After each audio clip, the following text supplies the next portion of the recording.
नमस्कार। और आज के पाठ्यक्रम में हम चलते हैं स्मृति में बारिश। लेखक है कृष्णा। कौन सा है? कृष्णा। सब चलते चलते अंत नहीं, अंत बिना छुटकारा नहीं, इसलिए तपस है, धुआं है, यानी इच्छा है, जान लेने की, पहचान लेने की।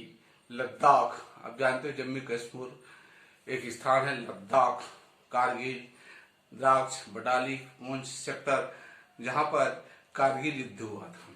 ठीक है। और ये जो लद्दाख में राग विराग का ये पंक्ति है। चलते चलते अंत नहीं, अंत बिना छुटकारा नहीं, इसलिए तपस है, धुआं है, यानी इच्छा है, जान लेने की, पहचान लेने की। कृष्णनाथ आपका लेखक है। आपका जन्म सन 1934 में वाराणसी उत्तर प्रदेश में हुआ था।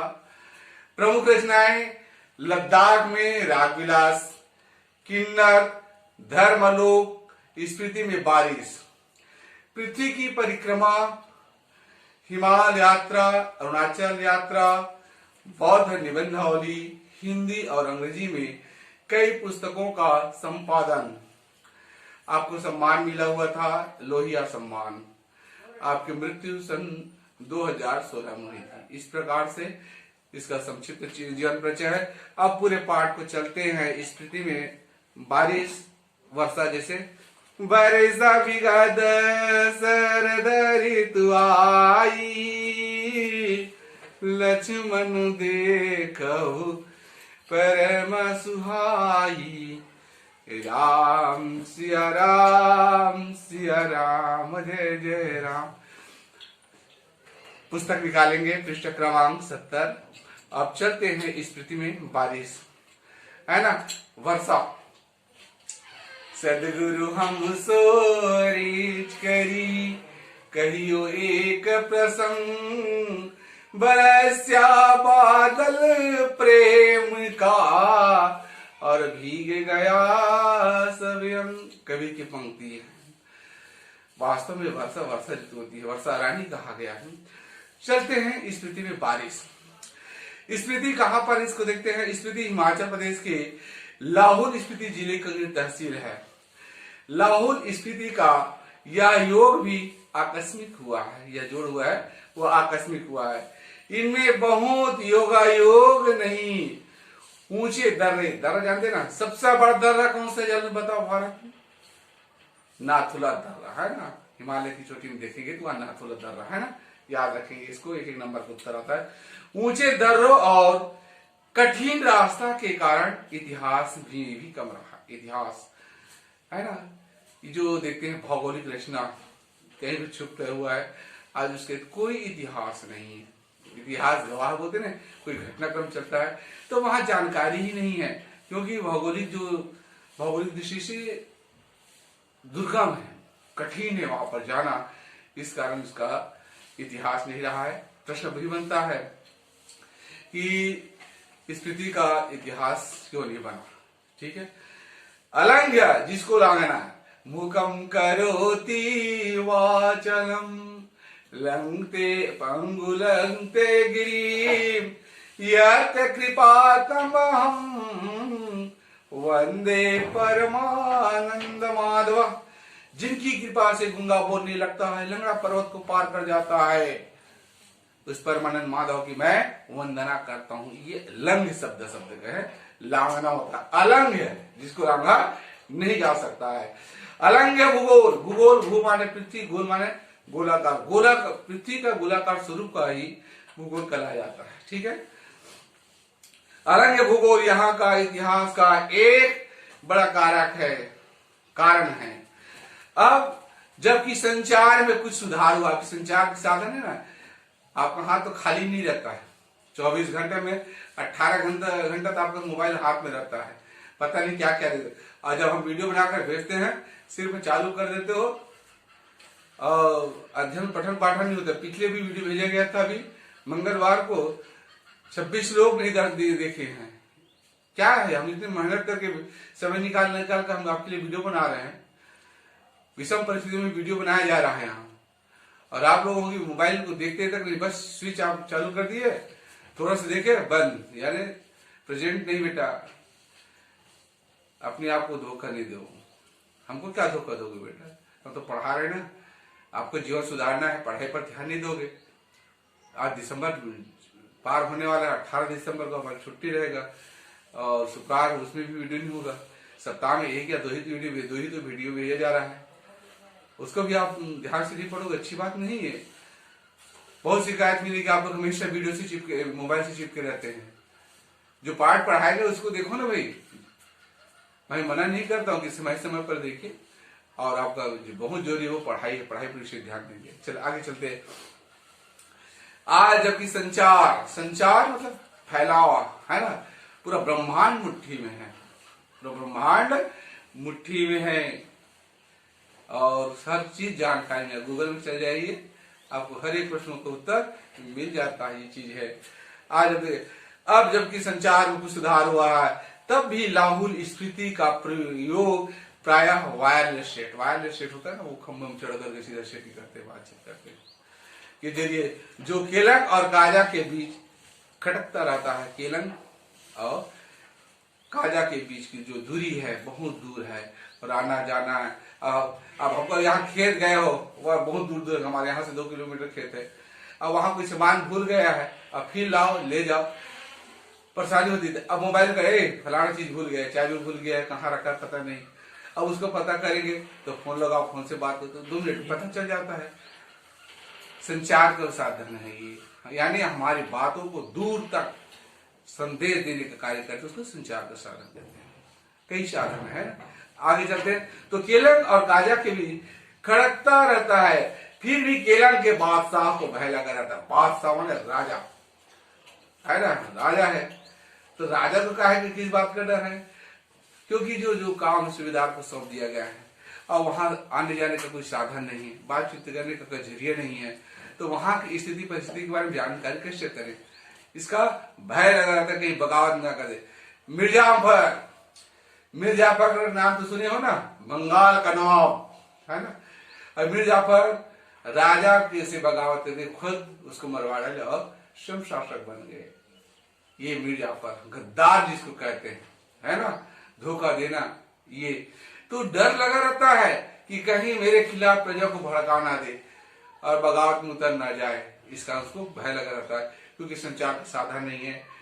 प्रश्न बनता है केलंग का बात है ना, केलंग के बादशाह को क्यों भगा काजा से, तो उत्तर होगा एक तो संचार का साधन नहीं है, बातचीत करने का दौरा नहीं है, और उस राज्य के कार्यविधि गतिविधियों पर नजर रखने के लिए जो भेजा गया है ना, उसके बारे में जानकारी रखना है।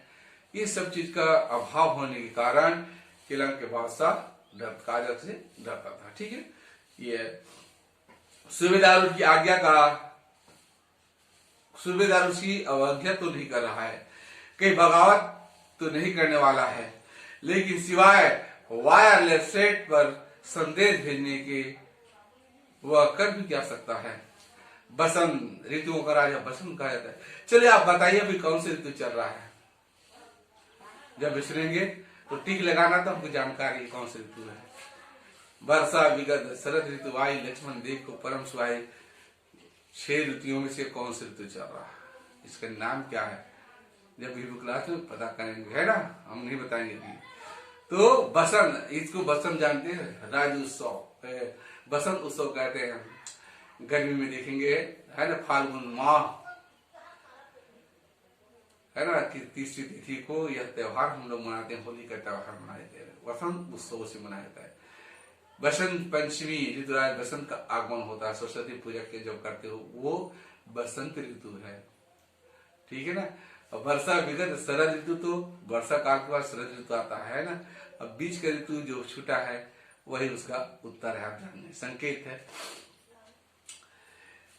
बसंत में भी यानी बसंत ऋतु थोड़ा सा न तो अधिक गर्मी न तो अधिक ठंड का मौसम आ जाता है, मस्त लगता है बसंत ऋतु में।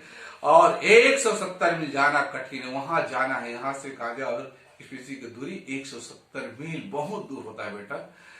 आना जाना कठिन है और शीत में प्राय असंभव है। ठंड के दिन में और है ना, अभी ठंड का दिन चल रहा है ना, और ठंड में तो प्राय और असंभव है।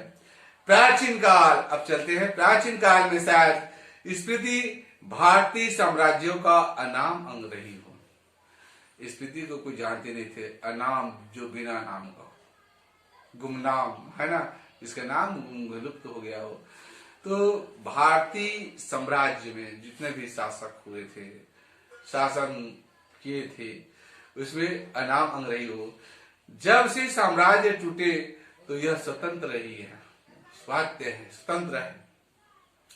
जैसे स्वतंत्र प्रभार, राज्य सरकार में देखो ना, राज्य है ना, राज्य मंत्री, राज्य को होते ना 22 स्वतंत्र प्रभार वाले हैं, ठीक है ना।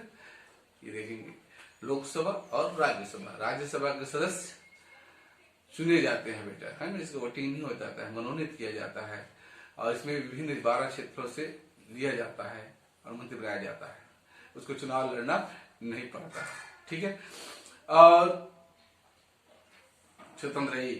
फिर मध्य युग है ना, मध्य युग, बीच में युग, प्राय लद्दाख मंडल और कभी कश्मीर मंडल, तो कभी बुशहर मंडल, कभी कुल्लू मंडल, कभी ब्रिटिश भारत के तहत रही है। तब भी यह प्राय स्वायत्त रही है, यानी स्वतंत्र रही है।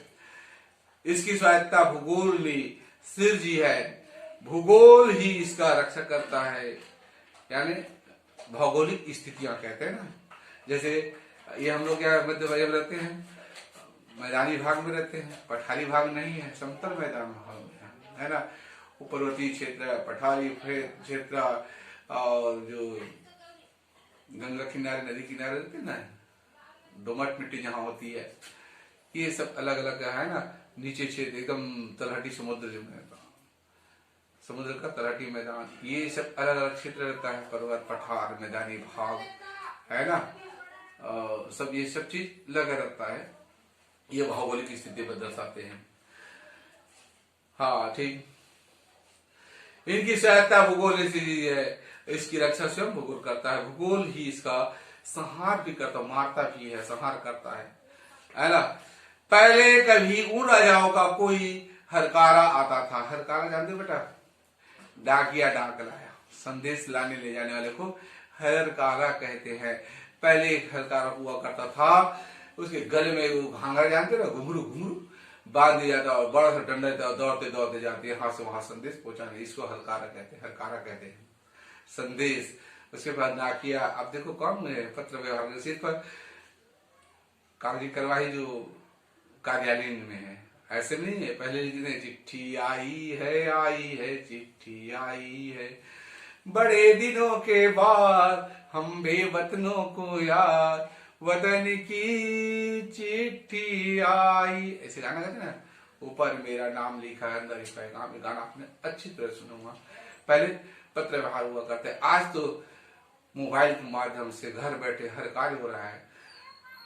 वस्तु कोई बुरा नहीं होता बेटा, उसका पकड़ने वाले पर निर्भर करता है ना।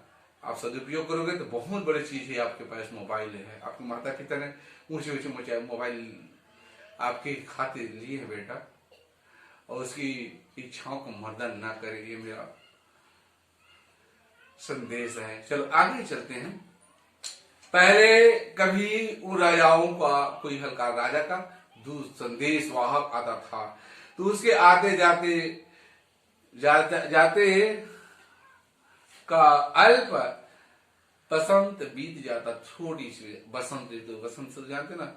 अब भाई अब उत्तर भारत में देखते हैं पूरा बर्फ से ढका हुआ हिमालय है ना, जिसका नाम साफ करता है हिमालय, बर्फ का भंडार हिमालय है। तो वहां हमेशा बर्फ से ढका रहता है। अंतिम 2-3 महीने जो बसंत ऋतु, ग्रीष्म ऋतु के समय में थोड़ा सा खुला रहता है, उसी की स्थिति का वर्णन यहाँ किया गया है। अल्प बसंत बीत जाता है, कभी कोई जोरावर सिंह जैसा आता था, तो स्पीति का तरीका वही था। तो तुपचिलिंग गोनपा, ये क्या नेपाल के नाम है, मैंने देखा जब डायनामाइट का विस्फोट, डायनामाइट जानते हो बेटा, हुआ तो लाहुली हदस कर, आग बंद कर, शाम्बा का तरह पकड़कर या एक दूसरे को पकड़कर बैठ गए। जब धमाका गुजर गया तो फिर डरते डरते आंख खोल कर उठे और जोरावर सिंह के आक्रमण के समय स्पीति के लोग घर छोड़कर भाग गए।